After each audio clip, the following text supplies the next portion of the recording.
अस्सलाम वालेकुम, मेरा नाम हसन है। आज जिस टॉपिक पे बात करेंगे वो ग़ज़वा तबूक के बारे में। मैं आपको ग़ज़वा तबूक की थोड़ी सी बैकग्राउंड बता दूं। ग़ज़वा तबूक ग़ज़वा मोता की वजह से हुई थी। ग़ज़वा वैसे उसको कहते हैं जिस पे आप सल्लल्लाहु अलैहि वसल्लम ने शिरकत की हो, लेकिन मोता पे आप सल्लल्लाहु अलैहि वसल्लम ने शिरकत नहीं की थी। अच्छा जी, फ़तह मक्का से कुछ अरसा पहले आप सल्लल्लाहु अलैहि वसल्लम ने अपना सफ़ीर भेजा। रोमन एम्पायर ने उसको कत्ल कर दिया। पहले जब किसी सफ़ीर को कत्ल किया जाता था तो उसका मतलब अलानिया जंग होता था।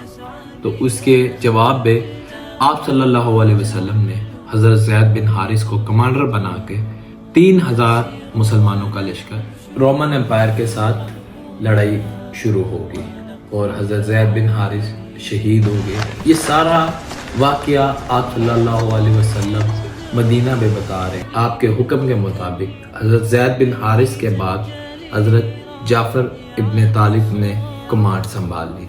उसके बाद हज़रत अब्दुल्ला इब्न रवा जो कि अंसारी थे उन्होंने कमांड संभाली और वो भी शहीद हो गए। और उसके बाद अब मुसलमानों ने मशवरा करके जिसको अपॉइंट किया वो लीडर था खालिद बिन वलीद। और खालिद बिन वलीद आपको बड़े ही तरीके से पूरे मजमे को बचा के मदीना वापस आ गए, जिस पे मदीना वालों ने बड़ा क्रिटिसाइज़ किया आप पे कि जंग से आप भाग गए और मिट्टी फेंकी। तो जिस पे आप सल्लल्लाहु अलैहि वसल्लम ने उन्हें मना किया और कहा ये अपने बड़े लश्कर की मदद लेने आए हैं। और इस जंग में सिर्फ 12 सहाबा शहीद हुए थे। तो इस जंग के बाद मुसलमानों का एक बहुत इम्पैक्ट पड़ गया था कि ये थोड़े से थे और ये रोमन एम्पायर के साथ इन्होंने टक्कर ली। उनकी बहादुरी के किस्से जगह जगह हर जगह दुनिया में फैल चुके थे। फतह मक्का के बाद बस अब एक ही बात आती थी कि रोमन अपना बदला लेने आ रहा है और ये एक आबो हवा बन गई थी मक्का पे।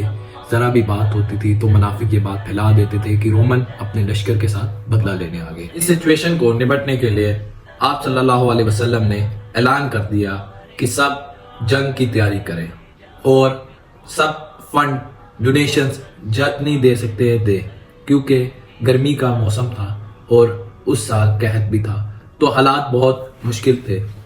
आप लोगों ने सुना होगा जी, ये जगह तबूक का ही मौका था जब हज़रत अबू बकर अपने घर का सारा सामान समेट के ले आए और हज़रत उमर अपनी जायदाद का आधा सारा वक़फ़ कर दिया जंग के लिए। और हज़रत उस्मान ने उस वक्त 900 ऊंट, 100 घोड़े और 1000 दिनार की डोनेशन दी।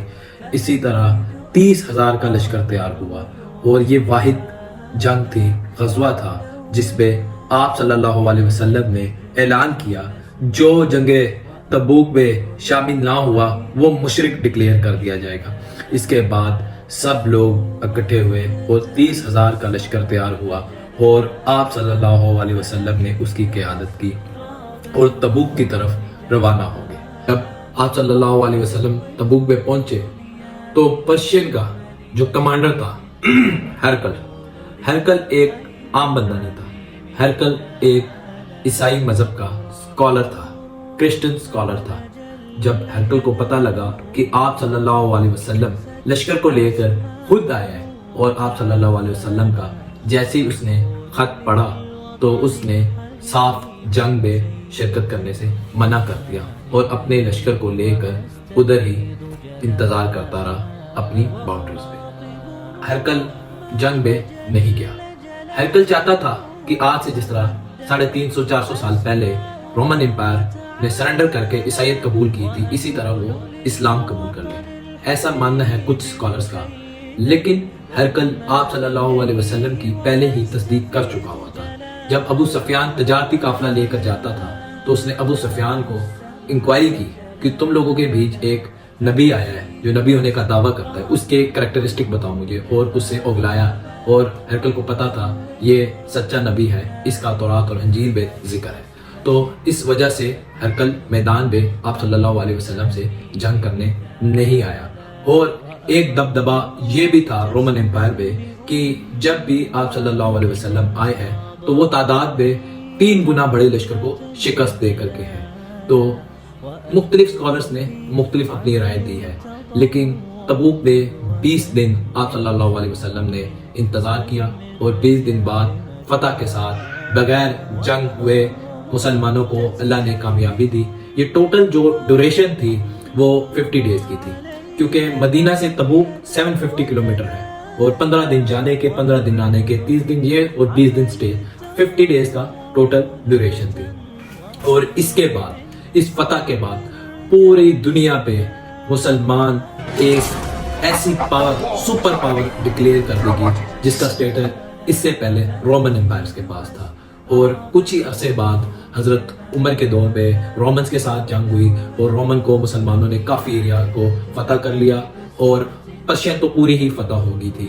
تو اس جنگ کی امپورٹنس مسلمانوں کے لیے جاننا بہت ضروری ہے۔